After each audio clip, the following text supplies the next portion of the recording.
One question that I wanted to ask before we get to the meat of your writing, and particularly your book, The Destiny of Civilization, is how you think of or define debt and debt inflation. And since debt is so vital to what we'll discuss, I thought it would be a good idea to determine to what extent this is a term of art for an economist that has more nuances than it does in our colloquial usage. I don't think I've ever used the term debt inflation. What does it mean? Well, that's why I was asking you, but I think it's in the book, but debt inflation is the increase of debt over time. That I think that I call that the exponential growth of debt at compound interest. Okay. And I thought we were going to talk about killing the host.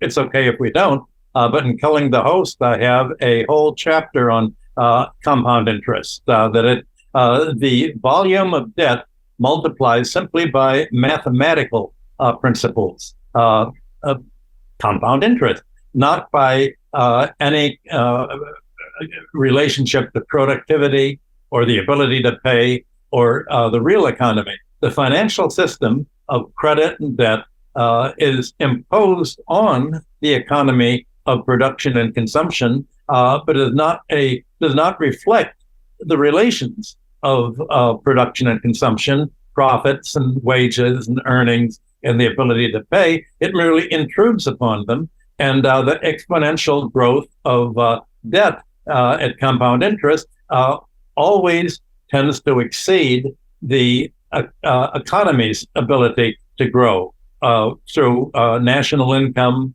GDP, or the ability to pay, which goes up and down, whereas compound interest does not have a downturn. It just goes upward steadily. And one of the reasons that economies turn down is because the debt overhead grows so much that it deflates. I talk about debt deflation, not debt inflation.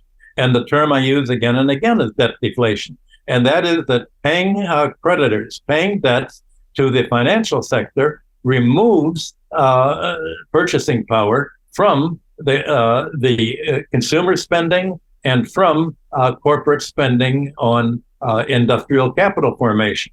So we have debt deflation. There's credit asset price inflation, very often debt finance, but asset price inflation is achieved at the cost of debt deflation. Hmm. Is this concept of debt deflation and credit inflation what contributed or something that contributed to the housing market crash a decade or so ago? Yes. And in fact, when I was at the Savings Bank Trust Company, my job was to trace deposits and mortgages, because savings banks were supposed to lend all of their money out to mortgages in a circular flow. Well, the deposit a trend for each bank would be a zigzag, Mm-hmm. and it would jump every 3 months when interest on the accounts was credited. So obviously, people weren't really increasing their savings very much, but the increase came just from the accrual of interest that banks would pay out of the mortgage interest that they charged on the loans that they made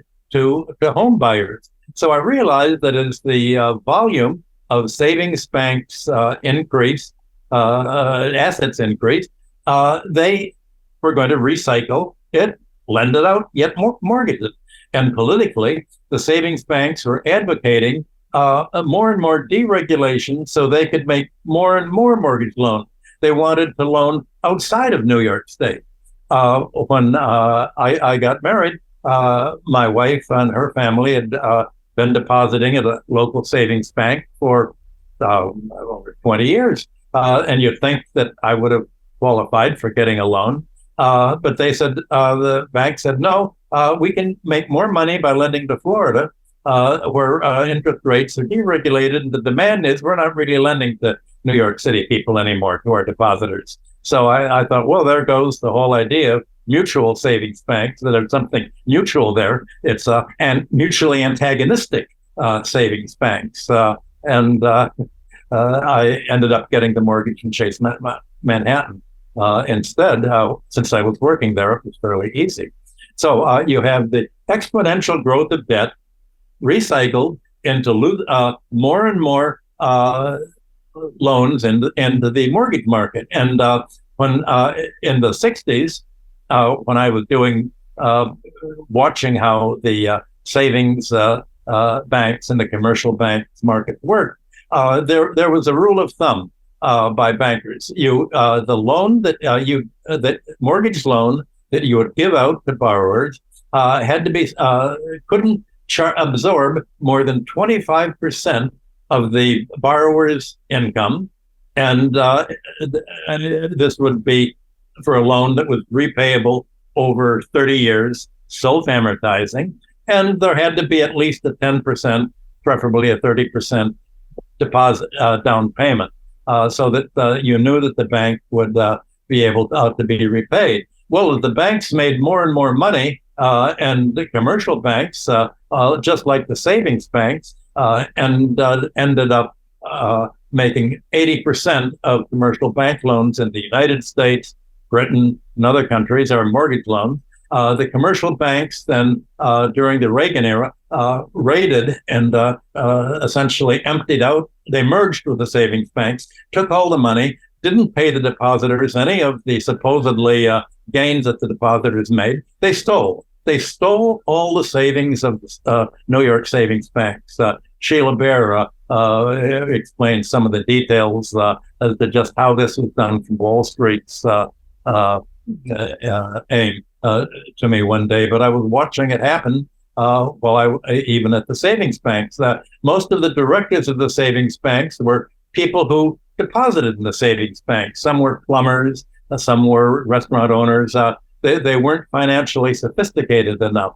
And Sheila Bair said, well, the promise of Wall Street was now we're going to increase the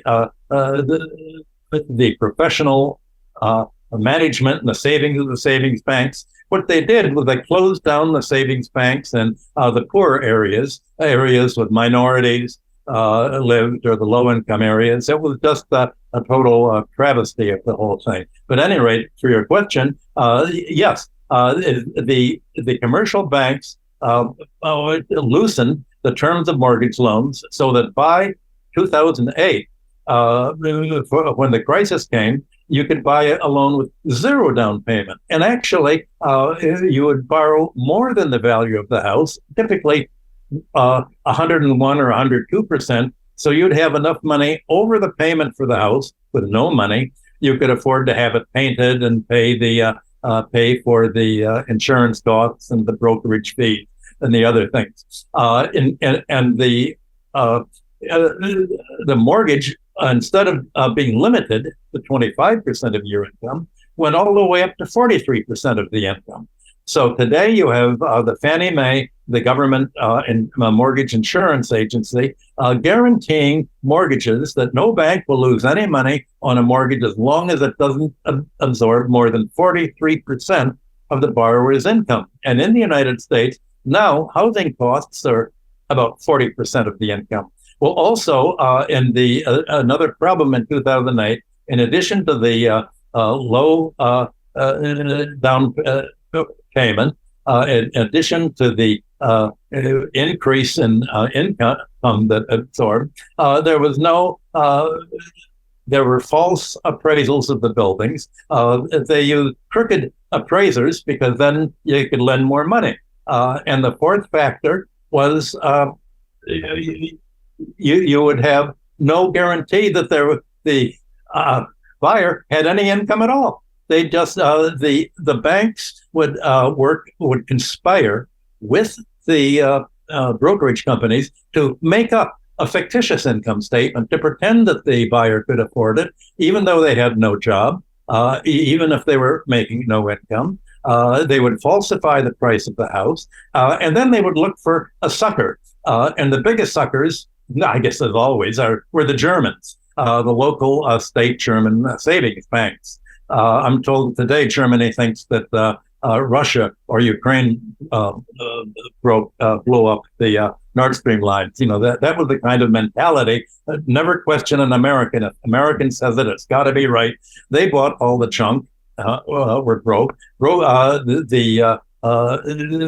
Street would bribe pension funds to buy these package mortgages, and basically the mortgages were junk mortgages, and that's why the newspapers, even before 2008, were using the term junk mortgages and ninja borrowers. So yes, it was the loosening of it was a deregulation that led to the mortgage crash, as my UMKC colleague Bill Black has described. This was basically criminal fraud. And Bill Black had been in charge of prosecuting the savings and loan fraud in the 1980s. And what happened under Greenspan was the much greater commercial banking fraud, that nobody went to jail, but Obama punished the victims. He punished the victims of the junk mortgages. He evicted 8 million American families so that they would default, creating a bonanza of